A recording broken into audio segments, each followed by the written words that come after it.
যাত্রাপালাকার ভৈরব গঙ্গোপাধ্যায়ের মা মাটি মানুষ পালাটি একদিকে নাট্য এবং আরেকদিকে নাটক হিসেবে সমধিক জনপ্রিয় ছিল এক সময়ে।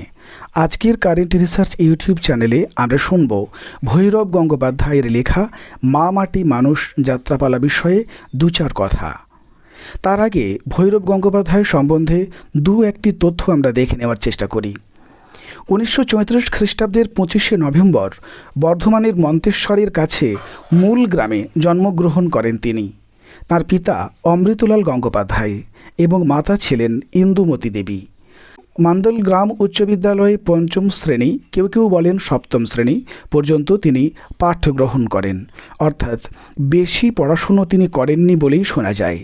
1952 থেকে ভারতের কমিউনিস্ট পার্টির সমর্থনে তিনি নানান কর্মকাণ্ড শুরু করেন। কমিউনিস্ট আদর্শ তিনি নাটকের মাধ্যমে ছড়িয়ে দিতে চেয়েছিলেন। সেই উদ্দেশ্যে 1962-তে তাঁর প্রথম নাটক কারাগার মঞ্চস্থ হয়। পরবর্তীতে একাধিক নাটক ও যাত্রা লিখে বিখ্যাত হন তিনি। 60-এর দশকে তিনি ছিলেন সবচেয়ে জনপ্রিয় এবং চাহিদা সম্পন্ন পালা রচয়িতা। বিখ্যাত অপেরা নাট্য কোম্পানির জন্য তিনি একাধিক বই লেখেন, নিজেও তৈরি করেন একাধিক যাত্রাদল। তার মধ্যে অন্যতম হল Bhairab opera, Jugantar opera, Anandabazar opera ইত্যাদি। 1948 সালের 28শে ডিসেম্বর বরানগরে তাঁর মৃত্যু হয়। তাঁর রচিত মোট যাত্রা প্রায় 250-এর উপর। ভৈরব গঙ্গোপাধ্যায়ের সামাজিক যাত্রাপালার তালিকা সুদীর্ঘ। আজ আমরা তার মা মাটি মানুষ যাত্রাপালা সম্পর্কে কথা বলবো, যেখানে যাত্রা সাহিত্যে দলিত স্বর উঠে এসেছে। একদিকে জমি আন্দোলন আর অন্যদিকে তাকালে উগ্র বামপন্থার উত্তাল সময়ের প্রেক্ষাপটে গ্রামীণ মানুষকে প্রকৃত শিক্ষিত করার দায়িত্ব নিয়েছিলেন নাট্যকার ভৈরব গঙ্গোপাধ্যায়। শহুরে গণনাট্য আন্দোলনের প্রভাব সুদূর গ্রাম সীমান্তে যে পড়বে না তা একরকম নিশ্চিত ছিলেন তিনি।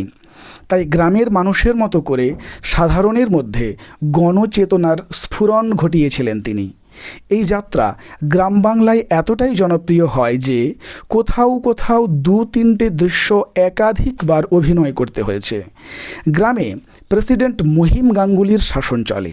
সেখানে প্রান্তিক মানুষের কোনো ভূমিকা থাকে না, কিন্তু প্রান্তিক জনগোষ্ঠীর প্রতিনিধি স্বরূপ শিবনাথ লোকমুখে শিব ঠাকুর শুরু করেন তাঁর নানান সংস্কারমূলক কাজ।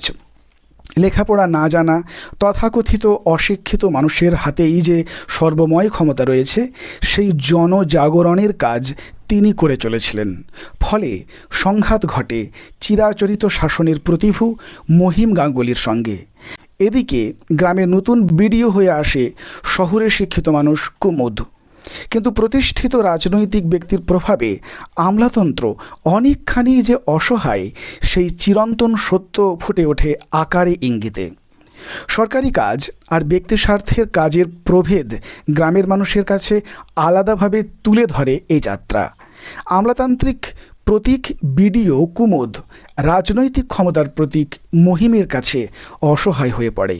এই দ্বন্দ্বের সাথে যুক্ত হয় গ্রামীণ সভ্যতার চিরকালীন স্নিগ্ধ বৈশিষ্ট্য, সুস্থ সংস্কৃতির সাথে শহুরে সভ্যতার উন্মাদনার দ্বন্দ্ব।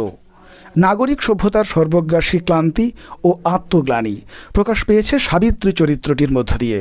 প্রথম দিকের কয়েকটি দৃশ্যে তাকে গ্রামীণ সাজে লক্ষ্য করা গেলেও স্বামী ইন্দ্রের সীমাহীন সম্পদ স্পৃহা মেটাতে তাকে ইচ্ছের বিরুদ্ধে পাড়ি দিতে হয় শহরে। তারপর সাবিত্রী চরিত্রের মধ্যে ঘটে এক আশ্চর্য রূপান্তর। গ্রামীণ সব বৈশিষ্ট্য ঝেড়ে ফেলে শহুরে সংস্কৃতির সাথে তাল মেলাতে গিয়ে তার নৈতিক স্খলন ঘটে। অন্যদিকে গ্রামের পিছিয়ে পড়া কাহার, বাগদি, বাউরি সম্প্রদায়কে সাথে নিয়ে আদর্শ গ্রাম গড়ে তোলার নেশায় মত্ত শিব ঠাকুর। শিব ঠাকুরের নির্দেশেই গ্রামে গড়ে ওঠে লোকনাট্যের দল। অক্ষর পরিচয়হীন মানুষদের নিয়ে গড়ে ওঠে নৈশ বিদ্যালয়। সাক্ষরতা অভিযানের বাস্তব প্রয়োগ যাত্রাপালায় দেখা দিলে একসময় উদ্বুদ্ধ হয় গ্রামীণ সমাজ। এই পালার গানগুলিও ছিল ভৈরব গঙ্গোপাধ্যায়ের স্বতন্ত্র। এই গানে সুর করেন প্রবাদ প্রতিম সঙ্গীত ব্যক্তিত্ব মানবেন্দ্র বন্দ্যোপাধ্যায়। এই যাত্রায় কাজল কালো বন্ধুরে তুই এবং মা আমার মাটি আমার গান দুটি যাত্রার পরিচিতি সঙ্গীতে পরিণত হয়।